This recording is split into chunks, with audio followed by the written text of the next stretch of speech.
வணக்கம் friends. Radii Kashi சீரியல்ல இன்னும் எபிசோட்ல என்ன நடக்குதுன்னு பார்க்கலாம் வாங்க. பார்வதி ஏஞ்சல் வேஷம் போட்டுட்டு கதை சொல்லி முடிக்கிறாங்க. கட்டுங்கிற சிவன் பார்வதி கிட்ட வந்து ரொம்ப பாராட்டுறாரு. சொல்லி முடிச்சுட்டு எனக்கு ஒரு சின்ன ஆசை, அதை இந்த ஏஞ்சல் நிறைவேற்றுமான்னு கேக்குறாரு. அப்படி என்ன ஆசை அப்படின்னு பார்வதி கேட்க, இந்த ஏஞ்சல் கூட டான்ஸ் ஆடணும்னு தோணுது அப்படின்னு சிவன் சொல்ல, அட போங்க சிவ் அப்படின்னு பயங்கரமா வெக்கப்பட்டுட்டு பார்வதி அங்கிருந்து ஓடுறாங்க. இதுல என்ன இருக்கு பாரு, நில்லுங்க நில்லுங்க பாரு அப்படின்னு கூப்பிட்டுக்கிட்டே சிவன் பின்னாடியே ஓடுறாரு. ஓடி வர்ற பார்வதி மெயின் டோரை திறந்து வச்சுட்டு, டான்ஸ் ஆடுற வயசா நமக்குங்கிறாங்க. டான்ஸ் ஆடுறதுக்கு வயசு எதுக்கு, பாட்டு இருந்தா போதும், எந்த வயசுலயும் ஆடலாம் அப்படிங்கிற சிவன் ஒரு பாட்டை போட்டுட்டு வர்றாரு. ரெண்டு பேரும் டான்ஸ் ஆடிக்கிட்டு இருக்க கொஞ்ச நேரத்துல விஜயாவும் சிந்தாமணியும் அங்க வர்றாங்க. விஜயா இதை பார்த்து டென்ஷன் ஆகி, ஐயோ என்ன நடக்குதுங்க அப்படின்னு கத்த, சிவன் போய் பாட்டை நிறுத்துறாரு. வா விஜயா, நீயும் டான்ஸ் ஆடுவா அப்படின்னு பார்வதி கூப்பிட்டு இருக்காங்க. விஜயா ரெண்டு பேரையும் பார்த்து முறைச்சிட்டு, ரெண்டு பேரும் என்ன பண்ணிட்டு இருக்கீங்க அப்படின்னு கத்த, பார்த்தா தெரியல டான்ஸ் ஆடிட்டு இருக்கோம் அப்படின்றாங்க பார்வதி. உடனே சிந்தாமணி படுநக்கலா, அதான் பார்த்தாலே தெரியுது, நல்லா தெரியுது பார்வதி, விட்டா ரெண்டு பேரும் கச்சேரியை நடத்துவீங்க போல அப்படின்னு அவங்க கிண்டலா சொல்ல, அது புரியாம பார்வதி சந்தோஷமா சிரிச்சிட்டு இருக்காங்க. நீங்க பேசிக்கிட்டு இருங்க, நான் வீடியோ அப்லோட் பண்றேன் அப்படின்னு சிவன் சொல்ல, சரி சிவங்கிறாங்க பார்வதி. அவர் அங்கிருந்து போயிட பார்வதி உங்களோட விங்ஸ கழட்டி வைக்கிறாங்க. என்ன பார்வதி ஆட்டம்லாம் பலமா இருக்கு அப்படின்னு விஜயா கோவமும் எரிச்சலுமா கேட்க, பார்வதி சந்தோஷமா சிரிச்சிட்டே இருக்காங்க. வாழ்க்கையில ரொம்ப நாளைக்கு அப்புறம் கவலையெல்லாம் மறந்துட்டு சந்தோஷமா இருக்கேன். இப்ப என்ன இதையும் தப்புன்னு சொல்ல போறியா அப்படின்னு அவங்க காஸ்டியூமா காட்டி கேக்குறாங்க. சலிப்பா ஒரு பெருமூச்சு விடுற விஜயா, உன்னை நான் எதுவும் சொல்ல போறது இல்ல, நான் சொன்னாலும் நீ கேட்க போறது இல்ல, உனக்கு எந்த கவலையும் இல்லாம சந்தோஷமா இருக்க, நான் தான் நிம்மதி இல்லாம இருக்கேன்னு அழுத்துக்கிறாங்க விஜயா. பார்வதி கொஞ்சம் விஜயா பக்கத்துல வந்து நின்னு, அப்படி என்ன கவலை உனக்கு அப்படின்னு கேட்க, அதுதான் ஏஞ்சல் கேக்குறாங்கல்ல, சொல்லுங்க மாஸ்டர் அப்படின்னு சிந்தாமணி பார்வதி பக்கத்துல வந்து நின்னுட்டு சொல்றாங்க. என்ன கிண்டலாங்கிற பார்வதி, சந்தோஷமோ துக்கமோ அது வெளியில இல்ல, எல்லாமே நமக்குள்ளதான் இருக்கு, எல்லாரும் நல்லா இருக்கணும்னு நினைச்சா நீயும் நல்லா இருப்ப அப்படின்னு பார்வதி சொல்ல, அப்ப என்ன நான் மற்றவங்களாம் நாசமா போகணும்னு நினைக்கிறவளா அப்படின்னு கத்த, நான் பொதுவா சொன்னேன், நிறைய பேர் வயசான காலத்துல நிம்மதி இல்லாம இருப்பாங்க, அதுக்கு காரணம் சின்ன வயசுல அவங்க யாரையும் மதிச்சிருக்க மாட்டாங்க அப்படின்னு பார்வதி சொல்ல, விஜயா முகத்தை சுருக்கிட்டு பாக்குறாங்க. பார்வதி நீ என்ன குழந்தைங்களுக்கு கதை சொல்ற மாதிரி மாஸ்டருக்கு கதை சொல்லிக்கிட்டு இருக்க, பாவம் அவங்களே ஏதோ கஷ்டத்துல இருக்காங்க அப்படின்னு சிந்தாமணி சொல்ல, நானும் அதைத்தான் கேட்டுட்டு இருக்கேன், சொல்லு விஜயா என்னதான் பிரச்சனை, ரோஹிணி விஷயத்தை பத்தி தானே அப்படின்னு பார்வதி கேக்குறாங்க.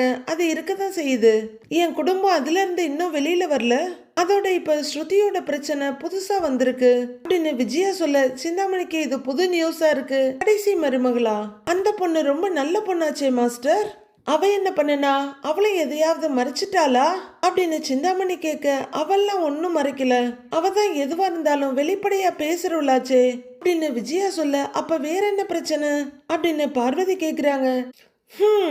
ரவி வேலை செய்யற ஹோட்டலோட முதலாளி நீத்து இருக்கால, அவ ரவிய லவ் பண்றாளாம் அப்படின்னு விஜயா சொல்ல, பார்வதியும் சிந்தாமணியும் பயங்கர அதிர்ச்சியோட ஒருத்தர் பாத்துக்கிறாங்க. அட பாவமே, என்ன கொடுமை இது, ஏற்கனவே கல்யாணம் ஆனவன இவ இப்படி லவ் பண்ணுவா, இதெல்லாம் ரொம்ப தப்பு இல்ல அப்படின்னு பார்வதி சொல்ல, விஜயா முகத்தை நொடிச்சு காமிச்சு, இத நீ சொல்ற பாரு அப்படின்னு டக்குன்னு கேவலப்படுத்திடுறாங்க.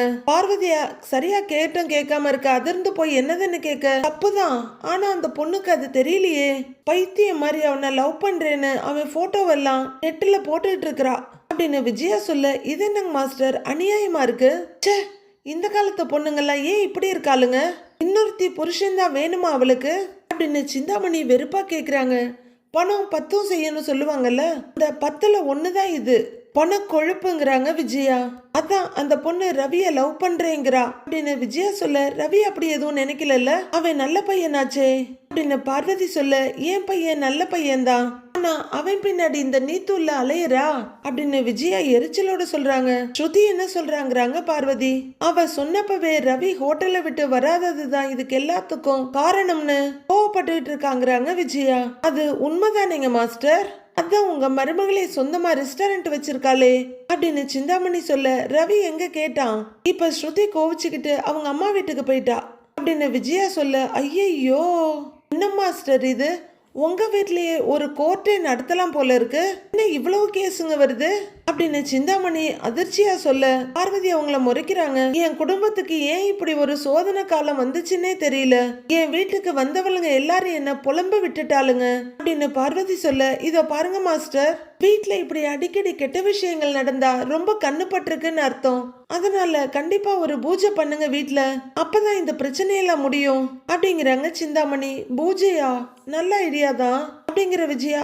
பார்வதி, இந்த மாதிரி பூஜை பண்றவங்களெல்லாம் உனக்கு தானே தெரியும், யாராவது இருந்தா நீ சொல்லு அப்படின்னு விஜயா கேட்க, இல்ல விஜயா, எனக்கு அப்படி யாரையும் தெரியாதுங்கிறாங்க பார்வதி. நான் இப்பெல்லாம் பூஜை எதுவும் பண்றது இல்ல, கோவிலுக்கு போறதோடு சரி, அதுலயே மனசு நிம்மதி ஆயிடுது அப்படின்னு பார்வதி கதை சொல்ற மாதிரியே சொல்ல, ஐயோ இவ ஒருத்தி அப்படின்னு சலிச்சுக்கிற விஜயா, சிந்தாமணி, யாராவது இந்த மாதிரி வீட்டுக்கு வந்து பூஜை பண்றவங்க இருந்தா சொல்லுங்க அப்படின்னு கேட்க, மாஸ்டர் எனக்கு அந்த மாதிரி நிறைய பேரை தெரியும், நான் அவங்க கிட்ட பேசிட்டு உங்களுக்கு சொல்றேன் அப்படின்னு சிந்தாமணி சொல்ல, அப்படின்னு தலையாட்டுறாங்க விஜயா.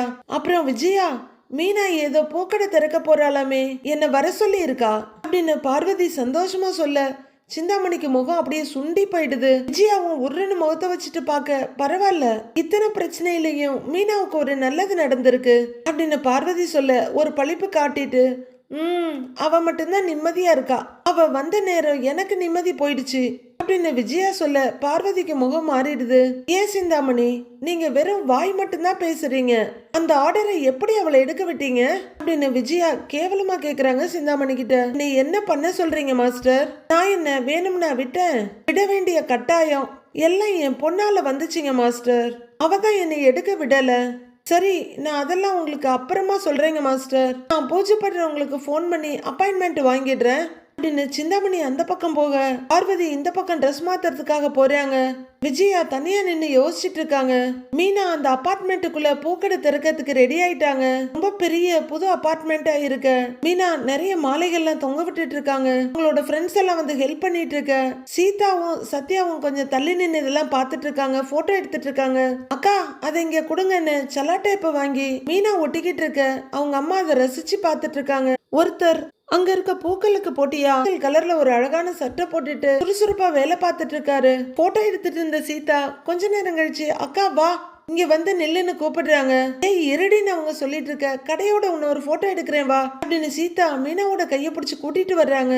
எதுக்கு சீதா இதெல்லாம்னு மீனா கேட்க, புதுசா கடை ஓபன் பண்ற, ஒரு போட்டோ எடுக்கலன்னா எப்படி அப்படின்னு மீனாவை கூட்டிட்டு வந்து நிக்க வச்சுட்டு, டேய் நீயும் நில்லுடா, அம்மா நீயும் வா, ஆமா அப்படின்னு 3 பேரையும் நிக்க வைக்கிறாங்க சீதா. அடுத்து அவங்களும் முன்னாடி வந்து நின்னு செல்ஃபி எடுக்கிறாங்க. இவங்க ஃப்ரண்ட் வியூல தெரிய, அந்த மஞ்ச சட்டையும் மத்தவங்களும் பேக் வியூல தெரியறாங்க. ரொம்ப அழகா வருது, நல்லா இருக்குல்ல அப்படின்னு மீனா பாத்துட்டு இருக்கா. ஆமாக்கா அப்படின்னு சத்யா பாக்குறாரு. பாருமா அப்படின்னு அவங்க அம்மா கிட்டையும் காட்டுறாங்க. அவங்க அம்மா ஒரு மாதிரி கண்கள்ல கண்ணீரோட நெகிழ்ச்சியா பாக்க, என்னம்மா என்னாச்சுமா அப்படின்னு சீதா மீனா சத்யா 3 பேருமே கேக்குறாங்க. நானும் உங்க அப்பாவும் கோவிலுக்கு வெளியில பூக்கடை வச்சு காலத்தை ஓட்டிட்டு இருந்தோம், இவங்களை நல்லா படிக்க வச்சோம், ஆனா உன்னை படிக்க வைக்க முடியலையே அப்படின்னு கண்ணீரோட சொல்றாங்க அவங்க அம்மா. அம்மா நாங்க படிக்கணும்னு தானேம்மா அக்கா படிப்பையே விட்டா அப்படின்னு சீதா சொல்ல, ஆமாங்கிறாரு சத்யாவும். அதனால என்னம்மா பரவாயில்லன்ற மாதிரி மீனா அம்மாவோட கையை பிடிச்சிட்டு இருக்காங்க. மீனா நீயும் என் கூட பூக்கட்ட வந்துட்ட, உன் எதிர்காலம் என்ன ஆகுமோன்னு எனக்கு பயமா இருந்தது, ஆனா நீ இந்த துறையில படிப்படியா முன்னேறி வந்திருக்க, ரொம்ப சந்தோஷமா இருக்கு, பெருமையாவும் இருக்கு மீனா. மீனாவோட கண்ணத்தை தடவி சொல்றாங்க அவங்க அம்மா. மா நீயும் அப்பாவும் எனக்கு தைரியத்தையும் நம்பிக்கையும் கொடுத்து வளர்த்துருக்கீங்க, அது போதுமா எனக்குங்கிறாங்க மீனா. அதுக்கு நாங்க எதுவும் பண்ணலடி, உனக்கு புருஷன் நல்லவரா அமைஞ்சிருக்காரு, மாப்பிள்ள மாதிரி ஒருத்தர் உனக்கு வாழ்க்கையில அமைஞ்சது பெரிய வரும் அப்படின்னு அவங்க அம்மா நெகிழ்ச்சியோட சொல்றாங்க. உண்மைதாம்மா, அவர் இல்லைன்னா இன்னைக்கு நான் இங்கே இல்ல அப்படிங்கிறாங்க மீனா. புருஷனோட ஆதரவு இருந்தா போதும் மீனா, ஒரு பொண்ணு வாழ்க்கையில எதையும் சாதிக்க முடியும், நீயும் மாப்பிள்ளையும் இன்னும் பெரிய இடத்துக்கு போகணும்னு அவங்க அம்மா பிளஸ் பண்றாங்க. கண்டிப்பாமான்னு மீனா சொல்ல மகளோட முகத்தை பக்கத்துல எடுத்து உங்க அம்மா ஒரு கண்ணத்துல முத்தம் கொடுக்க மீனா மறு கண்ணத்துல முத்தம் கொடுக்கறாங்க அம்மாவுக்கு. மீனாவும் பூக்களுக்கு போட்டியா ஒரு எல்லோ கலர் பட்டு சாரியும் பிரவுன் கலர் பார்டரும் ரஸ்டி ஆரஞ்சு கலர் பிளவுஸுமா நிக்கிறாங்க. அப்போ முத்துவோட கார் வருது. அவங்க அம்மா ரொம்ப பரவசமா மாப்பிள்ள வந்துட்டாருன்னு சொல்ல மீனாவும் சிரிச்சுட்டே ஓடுறாங்க. டிரைவர் சீட்ல இருந்து முத்து இறங்க, அந்த பக்கத்துல இருந்து அண்ணாமலை இறங்குறாரு. பின்னாடி இருந்து விஜயா, ரவி, மனோஜ்னு எல்லாரும் வந்திருக்காங்க. மீனா ஓடி வந்து, வாங்காத்த வாங்க மாமா அப்படின்னு மீனா அவங்கள வரவேற்கிறாங்க. இறங்கி வர்ற அண்ணாமலை மீனாவோட அம்மா கிட்ட வந்து, என்னம்மா நல்லா இருக்கீங்களா அப்படின்னு கேக்குறாரு. நல்லா இருக்கோங்கண்ணா அப்படிங்கிற சந்திரா, நீங்க நல்லா இருக்கீங்களான்னு விஜயாவை பார்த்து கேட்க, அவங்க வழக்கம் போல ஆ ஆ அப்படின்னு முகத்தை திருப்பிக்கிறாங்க. இவங்களுக்கு வழக்கம் போல ஒரு மாதிரி ஆயிடுது. அதை கண்டுக்காத அண்ணாமலை மீனா கிட்ட, அம்மா சந்தோஷமா, நீ சீக்கிரமா பெரிய தொழிலதிபரா வருவமா அப்படின்னு அண்ணாமலை சொல்ல, விஜயாவும் மனோஜும் ஒருத்தர் பாத்துக்கிறாங்க. அவங்க முகத்துல எரிச்சலும் கடுப்பும் அப்பட்டமா மின்னுது. ரொம்ப நன்றி மாமா, உங்க ஆசீர்வாதம் இருந்தாலே போதும். இந்த அளவுக்கு நான் வந்ததுக்கு காரணமே இவர்தான் அப்படின்னு முத்துவும் மீனா கையை காட்டி சொல்றாங்க. என்னது இவனா? இவனாலயா இந்த ஆர்டர் உனக்கு கிடைச்சது? நாங்க முதல்ல இந்த அபார்ட்மெண்ட் ஆர்டர் வாங்கணும், அதை வச்சு நீயா தேடி வந்து வாங்கிட்ட அப்படின்னு மனோஜ் பயங்கர கோவத்தோட சொல்றாரு. அது ஒண்ணும் இல்ல மீனா, நீ தொழிலதிபரா வருவன்னு அப்பா சொன்னாருல்ல, அது அவனுக்கு பொறுக்கல அப்படின்னு முத்து சொல்ல, நீ வாய வச்சிட்டு சும்மா இரேண்டா அப்படிங்கிற ரவி, அண்ணி கங்க்ராட்ஸ் அண்ணின்னு கை கொடுக்குறாரு. தேங்க்ஸ் ரவின்னு மீனா சொல்லிட்டு இருக்க. ஏம்மா உன்னை நினைச்சா எனக்கு பெருமையா இருக்குமா, இந்த அளவுக்கு நீ வளர்ந்துருக்கிற அப்படின்னு அண்ணாமலை சொல்லிட்டு இருக்க. விஜயா பக்கத்துல வந்து நின்னு, இப்ப என்ன தென்னமர அளவுக்கா வளர்ந்துருக்கா? கோவில் வாசல்ல உட்காந்து பூ வித்தா, இப்ப 4 செவத்துக்கு நடுப்புற உட்காந்து விற்க போறா. இத போய் பெருசா அப்படின்னு சொல்லிக்கிட்டே விஜயா நகர, அப்படியோக்கா நீ அடுத்த லெவலுக்கு போய்கிட்டே இருக்க, எதையுமே ஆரம்பிச்சு பாதியிலேயே விடலையே அப்படின்னு சீதா குத்தலா பேசிட்டு விஜயாவை பாக்குறாங்க. விஜயா கோவத்தோட திரும்பி பார்த்து, என்னடி யாரையோ குத்துற மாதிரி இருக்கு அப்படின்னு கேட்க, ஐயோ அதெல்லாம் ஒண்ணும் இல்ல அப்படின்னு வேகமா முன்னாடி வர்ற அவங்க அம்மா, சீதா நீ பேசாம இருன்னு மிரட்டுறாங்க. மீனா இந்த அளவுக்கு வளர்ந்தது ரொம்ப பெரிய விஷயமா அப்படின்னு மீனாவோட அம்மா சொல்ல, ஆமா ஆமா உங்களுக்கு இதெல்லாம் பெருசாதான் தெரியும் அப்படின்னு விஜயா எரிச்சலா பேசிட்டு இருக்க. விஜயா நாம நல்ல காரியத்துக்கு வந்திருக்கிறோம், ஆய கொஞ்சம் சாத்துங்கிறாரு அவரு. அப்பா அவங்க அப்படிதான் பேசுவாங்க, நீ வாப்பா டே பாருப்பா வா மீனா அப்படின்னு அம்மாவை ஒரு பார்வை பார்த்துட்டு முத்து அப்பாவை கூட்டிட்டு போக, மனோஜ் அவங்க அம்மா பக்கத்துல வந்து நிக்கிறாங்க. கடுப்பா இருக்க விஜயா, ஆமா ஆமா பெரிய தாஜ்மஹால் இத சுத்தி காட்ட போறானாமா அப்படின்னு விஜயா எரிச்சலா சொல்றாங்க. அம்மா இந்நேரம் இந்த அபார்ட்மெண்ட்ல எனக்கும் பெரிய ஆர்டர் கிடைச்சிருக்க வேண்டியது, கிடைக்காம போச்சுங்கிறாரு மனோஜ். டேய் விட்ரா, உன் திறமைக்கு இன்னும் பெரிய பெரிய ஆர்டர்லாம் உன்னை தேடி வரும் அப்படின்னு விஜயா இன்னும் மனோஜை உசுப்பேத்தி விட்டுட்டு தான் இருக்காங்க. இந்த ஏமாத்துக்காரியோட ஆர்டர்லாம் உனக்கு எதுக்கு அப்படின்னு சொல்லிட்டு இருக்க. இங்க எல்லாரும் ஒரு கூட்டமா நிக்கிறாங்க. பாஞ்சு வேலை பார்த்துட்டு இருந்த அந்த மஞ்ச சட்டை வேற யாரும் இல்ல, செல்வம் தான். மீனா சிஸ்டர் இனிமே அப்படின்னு அவர் ஏதோ சொல்லிட்டு இருக்க. முத்து இடையில வந்து, அப்பா இந்த மொத்த பிளாக்குக்கும் இங்க இருக்க எல்லா அபார்ட்மெண்ட்டுக்கும் நாம தான் கொடுக்க போறோம்ப்பா, வாப்பா உங்ககிட்ட ஒண்ணு சொல்றேன் அப்படின்னு அப்பாவை கையை பிடிச்சி கூட்டிட்டு வர்ற முத்து ஒரு பிளாக்க கைய காமிச்சு, இந்த பிளாக் இருக்குல்ல இதே மாதிரி கட்டடம் அங்க ஒண்ணும் இங்க ஒண்ணும் இருக்கு, புதுசா 2 கட்ட போறாங்க அப்படின்னு முத்து சொல்லிட்டு இருக்க. முருகன் அவரோட ஒய்ஃப் கூட வண்டியில வர்றாரு. முருகன் வர்றான் பாருங்கிறாரு செல்வம். முத்துவும் பார்த்துட்டு, டேய் வாடா முருகா அப்படின்னு பக்கத்துல வர்றாரு. முருகா வாடான்னு செல்வமும் கூப்பிட்டு இருக்க. வித்யா இறங்கி வர்றாங்க. வாங்க வித்யா அப்படின்னு மீனா கூப்பிட்டு இருக்க. வாழ்த்துக்கள் மீனா அப்படின்னு மீனாவோட கைய பிடிச்சி விஷ் பண்றாங்க வித்யா. தேங்க்யூ வித்யாங்கிறாங்க மீனா. வாடான்னு சொல்ல அவர் வண்டியை நிறுத்திட்டு ஹெல்மெட்டை கழட்டி வச்சுட்டு, வாழ்த்துக்கள் சிஸ்டர் அப்படின்னு சொல்லிட்டு இருக்க. முத்துவோட மொபைல் ரிங் ஆகுது. போங்கடா போங்க போய் கடையை பாருங்கன்னு சொல்ல, வாங்க அப்படின்னு செல்வமும் கூப்பிடுறாரு. நீங்களும் போய் பாருங்க வித்யான்னு மீனா சொல்லிட்டு இருக்க. மீனா பாட்டி போன் பண்றாங்க அப்படின்னு வீடியோ கால் ஆன் பண்றாரு. இல்ல பாட்டி மொபைல வச்சுட்டு சிரிப்போட நிக்க, பாட்டி எப்படி இருக்கீங்க அப்படின்னு கேட்க, முத்து நல்லா இருக்கியான்னு கேக்குறாங்க அவங்க. நான் நல்லா இருக்கேன் பாட்டின்னு முத்து சொல்ல, திறப்பு விழா எல்லாம் எப்படி போகுதுங்கிறாங்க பாட்டி. இங்க பாரு பாட்டி ஒரு ஃப்ரண்ட் கேமராலேயே கடைய காட்ட பாட்டி பார்த்துட்டு அப்படின்னு சந்தோஷமா தலையாட்டுறாங்க.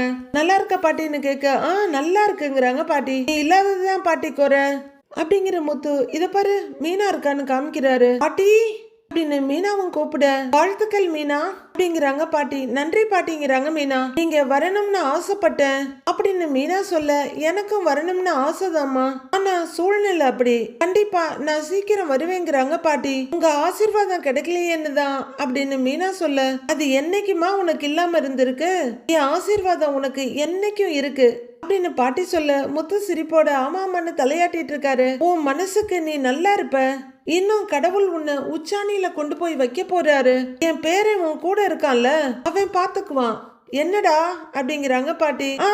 பாட்டி நான் பாத்துக்கதான் பாட்டி இருக்கேன் அப்படின்னு முத்து பயங்கரமா வழியிறாரு. எனக்கு அந்த போட்டோவெல்லாம் அனுப்பி வையே, நான் பாத்துக்கிறேங்கிறாங்க பாட்டி. சரி பாட்டி. ஃபங்க்ஷன் நல்லபடியா நடந்த உடனே நான் அது எல்லாத்தையும் போட்டோ எடுத்து அனுப்பி விடுறேன். சரி பாட்டி, அப்பா கிட்ட பேசுறியான்னு கேக்குறாரு முத்து. குடுன்னு அவங்க ரொம்ப ஆர்வமா சொல்ல, அப்பா அப்பான்னு கூப்பிட அவரு ஆங்கிறாரு. பாப்பா பாட்டி பேசுறாங்க அப்படின்னு முத்து கூப்பிட அண்ணாமலையும் வேகமா வர்றாரு. கிட்ட பேசிட்டு இருக்காங்க, ஏதோ வந்துட்டு இருக்காரு அப்படின்னு முத்து பாட்டிட்ட சொல்லிட்டு இருக்க. இங்க வந்துதான் கூப்பிடுவியா அப்படிங்கிறாரு அண்ணாமலை. பாட்டிப்பா அப்படின்னு போனை கொடுக்க அவர் வாங்கி அம்மா அப்படின்னு ரொம்ப பாசமா கூப்பிடுறாரு. அண்ணாமலை நல்லா இருக்கியா ஐயா அப்படின்னு அவங்க அம்மா கேட்க, நீ எப்படிமா இருக்க? நான் நல்லா இருக்கேங்கிறாரு அண்ணாமலை. அடுத்து அம்மாவும் மகனும் பேச ஆரம்பிச்சிடுறாங்க. எல்லாரும் கூட்டமா நின்று பேசிட்டு இருக்க. விஜயாவும் மனோஜும் மட்டும் தனியா நின்னுட்டு இருக்காங்க. ஒரு வீட்டுல இருந்து 2 முழம் வாங்குறாங்கன்னு வையேன், மொத்த வீட கணக்கெடுத்து பாருங்க அப்படின்னு முத்து அவங்க அம்மா மீனா 2 பேரும் இருக்க இடத்துல சொல்லிட்டு இருக்க. மனோஜ் வேகமா வந்து முத்துவோட கைய பிடிக்க முத்து திரும்பி பாக்குறாரு. டேய், அதான் எல்லாரும் வந்துட்டோம்ல, கடையை சீக்கிரம் திறடா, டைம் ஆகுது, நான் ஷோரூம் போகணுங்கிறாரு மனோஜ். டேய், அப்படி என்னடா அவசரம் உனக்கு, பொறுமையாயிருடா அப்படின்னு முத்து சொல்ல, அத்தை ஆர்டர் கொடுத்த மேனேஜர் சார் வரணும், அவர் வந்ததும் ஆரம்பிச்சிடலாங்கிறாங்க மீனா. முத்து அப்படின்னு சவுண்டு வர முத்துவும் மீனாவும் வேகமா அந்த பக்கம் திரும்பி பார்க்க பார்வதியும் சிவனும் வந்துட்டு இருக்காங்க. அத்தை வாங்க வாங்க என்ன முத்து ஓடி போய் பார்வதி ஆண்டி கை கொடுக்க, ஆண்டி வாங்க சார் வாங்க என்ன மீனாவும் வந்து அவங்கள ரிசீவ் பண்றாங்க. வணக்கம்மா, வாழ்த்துக்கள்மா, இதே மாதிரி 100 கடை திறக்கிறதுக்கு வாழ்த்துக்கள்ங்கிறாரு சிவன். உங்க வாய் முகூர்த்தம் நல்லபடியா பழிக்கட்டும் சார் அப்படின்னு முத்துவும் மீனாவும் ஒரே குரல்ல சொல்றாங்க. இத விஜயாவும் மனோஜும் வெறுவெறுன்னு வெறுப்பா பாத்துட்டு இருக்காங்க. பார்வதி விஜயா தன்னோட இருப்ப அவங்களுக்கு உணர்த்த, விஜயா இப்பதான் வந்தியான்னு கேட்டுட்டு பார்வதி அவங்க பக்கத்துல வர்றாங்க. ஆமா ஆமா, வெளியே வரும்போது தனியா வரமாட்டியா அப்படின்னு விஜயா சிடுசிடுக்க. ஏன் அதனால என்னங்கிறாங்க பார்வதி. எங்க வந்தாலும் அந்த ஆளை கூட்டிக்கிட்டே வந்துகிட்டு இருக்கிற அப்படின்னு விஜயா கடுகடுப்பா முகத்தை காமிக்க. நல்லா இருக்கீங்களா ஆண்டின்னு மனோஜ் கேக்குறாரு. நல்லா இருக்கேன்பா அப்படின்னு பார்வதி சொல்லிட்டு இருக்காங்க. ரவி ஒரு இடத்துல வந்து பாத்துட்டு இருக்க. மீனா அங்க வந்து, ரவி என்ன இங்க நிக்கிறீங்க அப்படின்னு கேக்குறாங்க. இல்ல நீ ஸ்ருதிய கூப்பிட்டேன்னு சொன்னீங்கல்ல, அதான் அவ வர்றாளான்னு அப்படிங்கிறாரு ரவி. கூப்பிட்டிருக்கேன் ரவி, கண்டிப்பா வர்றேன்னு சொல்லியிருக்காங்க, நீங்க வாங்க அப்படின்னு மீனா கூப்பிட்டு இருக்க. டேய் கவலைப்படாதடா, பலகுரல் வந்துரும், வந்ததும் பிரச்சனையை சரி பண்ணிடலாம் அப்படின்னு முத்து சொல்றாரு. சத்யா மொபைல தூக்கிட்டு ஓடி வர்றாரு. அக்கான்னு கூப்பிட, என்னடான்னு திரும்ப, இந்தாக்கா ஸ்ருதி தான் வீடியோ கால் பண்றாங்க அப்படின்னு சொல்ல வாங்கிட்டு ஸ்ருதி தான் கால் பண்றாங்களாம் அப்படிங்கிற மீனா மொபைல கால் ஆன் பண்ணி ஸ்ருதி அப்படிங்கிறாங்க. ஹாய் மீனா, கடை ஓபன் பண்ணியாச்சா அப்படின்னு ஸ்ருதி கேட்க. இல்ல உங்களுக்காக தான் வெயிட்டிங், எப்ப வர்றீங்க, கிளம்பிட்டீங்களான்னு மீனா கேக்குறாங்க. சாரி மீனா, நான் இன்னைக்கு வரல அப்படின்னு ஸ்ருதி சொல்ல. வரலையா அப்படின்னு திகச்சு போய் முத்துவை பார்த்துட்டு, என்ன ஸ்ருதி வரேன்னு சொன்னீங்கன்னு கேக்குறாங்க மீனா. இல்ல மீனா, இன்னைக்கு ரெஸ்டாரண்ட்டுக்கு திடீர்னு ஃபுட் இன்ஸ்பெக்ஷன் ஆபீசர்ஸ் வரேன்னு சொல்லியிருக்காங்க அப்படிங்கிறாங்க ஸ்ருதி. ஏன் என்னாச்சுன்னு மீனா பதட்டமா கேட்க. ஒன்னும் இல்ல, நார்மலா இங்கெல்லாம் இன்ஸ்பெக்ஷன் பண்ணுவாங்க, நான் இருந்தாகணுங்கிறாங்க ஸ்ருதி. இதை கேட்டு ரவி ரொம்பவே அப்செட் ஆயிடுறாரு. என்ன ஸ்ருதி, நீங்க வருவீங்கன்னு சொல்லி நாங்கெல்லாம் இங்க வெயிட் பண்ணிட்டு இருக்கோம் அப்படின்னு மீனா சொல்ல. சாரி மீனா, எமர்ஜென்சி, அதுதான் வர முடியலங்கிறாங்க. ரவி கூட உங்களை கேட்டாருன்னு மீனா சொல்ல, அவன் டாபிக் வேண்டாமே மீனா ப்ளீஸ்ங்கிறாங்க ஸ்ருதி. என்னால உங்களுக்காக வர முடியல, கஷ்டமா தான் இருக்கு, அதனாலதான் நான் உங்களுக்கு கால் பண்ணேன், கண்டிப்பா நான் நாளைக்கு வந்துடுறேங்கிறாங்க ஸ்ருதி. அப்போ வேக வேகமா பின்னாடி வந்து நிக்கிற விஜயா, யார்கிட்ட பேசிட்டு இருக்க அப்படின்னு மிரட்டலா கேக்குறாங்க. மீனா அப்படியே மொபைல திருப்பி காமிக்கிறாங்க. ஸ்ருதி தான் அத்தைன்னு சொல்ல வெடுக்குன்னு மொபைல புடுங்கி, ஸ்ருதிமா எங்க இருக்கம்மா, வந்துட்டு இருக்கியான்னு வார்த்தைக்கு 4 அம்மாவை போட்டு சொல்றாங்க விஜயா. இல்ல ஆண்டி, ஒரு எமர்ஜென்சி, அதான் வர முடியல அப்படின்னு ஸ்ருதி சொல்ல. ஓ என்னம்மா, நீ உன்னை பார்க்கணும்னு தானே நான் இங்க வந்தேன், இல்லனா நான் ஏன் இங்க வர போறேன், இவ என்ன பெரிய நகைக்கடையா திறக்கிறா அப்படின்னு விஜயா பேசிட்டு போக ஸ்ருதிக்கு கடுப்பாகுது. ஆண்டி, ஒரு ஃபங்க்ஷனுக்கு வந்திருக்கீங்க, அவங்கள பிளஸ் பண்றதை விட்டுட்டு ஏன் இப்படி பேசுறீங்க, இட்ஸ் வெரி ராங் ஆண்டி அப்படின்னு ஸ்ருதி சொல்ல. ஆரம்பிச்சிட்டா அப்படின்னு உள்ளுக்குள்ள சொல்லிக்கிற விஜயா. என்னம்மா நீ என்ன வீட்டுக்கு வராம இருக்க அப்படின்னு விஜயா கேட்க. நான் வர்றது உங்க பையன் கையில தான் இருக்கு, முத்து மீனாவுக்கு சப்போர்ட்டா இருக்கிறதுனாலதான் இந்த அளவுக்கு வந்திருக்காங்க, ஆனா இது மத்த யாருக்கும் தெரியறது இல்ல அப்படின்னு ஸ்ருதி சொல்லிட்டு இருக்க. என்ன ரவி அப்படின்ற மாதிரி மீனா ரவிய பாக்குறாங்க. அதெல்லாம் ஒண்ணும் இல்லம்மா, நீ ரவி கிட்ட பேச, நான் போனை குடுக்கறேன்னு நைசா கோத்து விட பாக்குறாங்க விஜயா. வேணா ஆண்டி, எனக்கு விருப்பம் இல்ல அப்படின்னு ஸ்ருதி பட்டுன்னு சொல்லிட. ரவி முகம் பொட்டுன்னு மாறிடுது. எனக்கு வேலை இருக்கு ஆண்டி, நான் வைக்கிறேன் அப்படிங்கிற ஸ்ருதி. மீனா ஆல் த பெஸ்ட்ங்கிறாங்க. தேங்க்யூ ஸ்ருதின்னு மீனா சொல்லிட்டு இருக்க. அவங்க காலை கட் பண்ணிடுறாங்க. ஸ்ருதி அப்படின்னு ஆஃப் ஆன போனை பார்த்து கூப்பிட்டு இருக்காங்க விஜயா. அடுப்ப மறைச்சிட்டு, என்னடா ரவி இப்ப இப்படி இருக்கிறா, வந்தவ எவ்வளவுமே எனக்கு மரியாதை கொடுக்கறது இல்ல ச்சே அப்படிங்கிற விஜயா இந்தா புடி அப்படின்னு மொபைல மீனாவோட கையில துணிச்சிட்டு போறாங்க. ரவி ரொம்பவே வருத்தத்தோட இருக்க முத்து பட்டுன்னு முதுகுல தட்டி தோளோடு சேர்த்துக்கிட்டு டேய் வருத்தப்படாத பலக்குரல் எங்க போயிட போகுது பேசிக்கலாங்கிறாரு முத்து. ரவி அவரை கொஞ்சம் சரி பண்ணிக்கிட்டு டேய் ஒன்னும் இல்லடா இன்னைக்கு அண்ணியோட டே ஹாப்பியா இருக்கணும் நீங்க வந்தவங்களை கவனிங்க அப்படின்னு சிரிச்சுக்கிட்டே சொல்ல அடேங்கப்பா நல்லா தாண்டா நடிக்கிற வாடா போலாம் அப்படின்னு முத்துவும் ரவியோட தோல்ல கைய போட்டு கூட்டிட்டு போறாரு. வாங்கன்னு மீனா சொல்ல வாடா அப்படின்னு தோளோடு சேர்த்து இழுத்துட்டு போறாரு முத்து. அப்போ ஒரு டார்க் ரெட் கலர் கார் வர எல்லாரும் அதையே பாக்குறாங்க. முன்னாடி இருந்த மீனாவும் முன்னாடி வந்து நின்னு பாக்க அக்கா யாரையாவது சீஃப் கெஸ்ட் வர சொல்லி இருந்தியா என்னங்கிறாரு சத்யா. இல்லடா அப்படியெல்லாம் நான் யார்கிட்டையும் சொல்லல யாரையும் கூப்பிடலங்கிறாங்க மீனா. எல்லாரோட பார்வையும் அந்த கார்ல தான் இருக்கு. எல்லாரும் பயங்கர ஆர்வமா காரையே பாத்துக்கிட்டு இருக்க. கார்ல இருந்து யாரும் இறங்குற வழியா தெரியல. கார் தான் 4 தடவை ஜூம் இன் ஜூம் அவுட் பண்ணி காமிக்கிறாங்க. கார் கதவு திறக்கப்பட லைட்டா ஒரு கால் வெளியே வருது. இந்த காலுக்கு மேல கொஞ்சம் சாரி தெரியுது. எல்லாரும் யாருன்னு ஆர்வமா பாத்துட்டு இருக்க கெத்தா ரோகிணி கல்யாணி இறங்கிட்டு இருக்காங்க. எல்லாரும் அப்படியே அதிர்ச்சியோட பாத்துட்டு இருக்காங்க.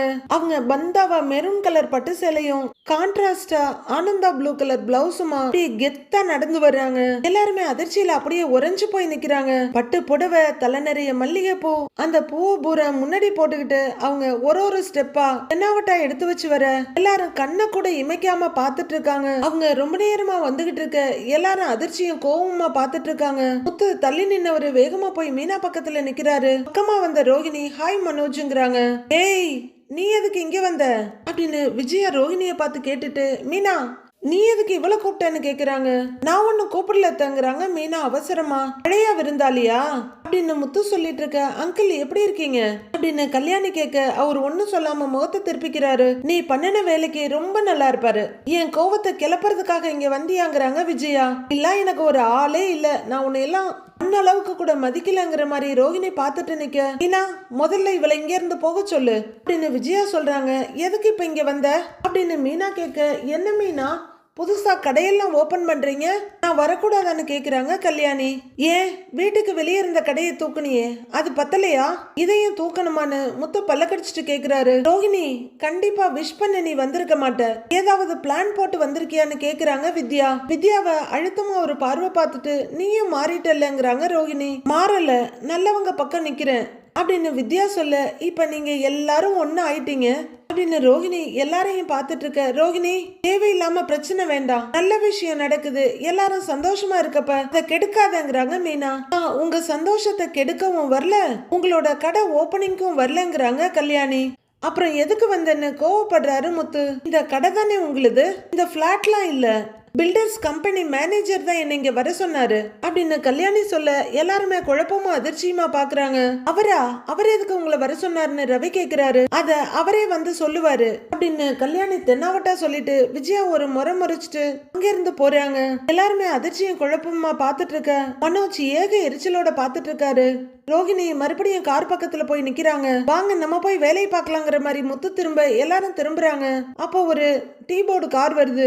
சத்தங்கிட்டு எல்லாரும் திரும்பி பார்க்க ஏங்க மேனேஜர் காரா தான் இருக்கும் அப்படின்னு மீனா சொல்ல மீனாவும் முத்துவும் கார் கிட்ட போறாங்க. ஒரு காரை விட்டு இறங்க. ஹலோ சார் முதல்ல அட்டெண்டன்ஸ் போடுறாங்க கல்யாணி. வாங்க ரோகிணி அப்படின்னு அவரு நடந்துட்டு இருக்க. ஹலோ சார் வாங்க சார் வணக்கம் சார் அப்படின்னு மீனா சொல்ல வணக்கங்கிறாரு அவரு. வணக்கம் சார்னு முத்து சொல்ல முத்துவுக்கும் வணக்கம் சொல்றாரு. டைம் ஆயிடுச்சாமா அப்படின்னு அவரு கேட்க. இல்லங்க சார் பூஜையை ஆரம்பிச்சிடலாம் வாங்க சார்ங்கிறாங்க மீனா. சரிங்கம்மாங்கிறவரு கல்யாணி பக்கம் திரும்பி பூஜை முடிஞ்சதுக்கு அப்புறம் நாம பேசலாங்கிறாரு. சரியான்னு கேட்டுட்டு அவரு நடக்க எல்லாரும் மேனேஜரையும் வந்து நிக்கிற கல்யாணிய அதிர்ச்சியோட பாத்துட்டு இருக்காங்க. முத்து கல்யாணிய ஒரு முறைச்சிட்டு போக போடா போடா போடா டேய் இதுக்கெல்லாம் அசர்றவன் நான் இல்லடான்னு நிக்கிறாங்க அவங்க. சார் இவர் என்னோட மாமனார் அப்படின்னு மீனா சொல்ல வணக்கங்கிறாரு. இவங்க எங்க அத்தை அப்படின்னு மீனா சொல்ல வணக்கங்கிறாரு. உங்க அம்மா இவங்க என் வீட்டுக்காரருங்க சார் அப்படின்னு சொல்ல எல்லாரும் வணக்கம் போட இவரும் வணக்கம் போடுறாரு. வாங்க சார் பூஜையை ஆரம்பிச்சிடலான்னு சொல்ல சரிம்மா அப்படின்னு அவரு கூட்டத்துக்கு நடுப்புற வந்து கடைக்கிட்ட போறாரு.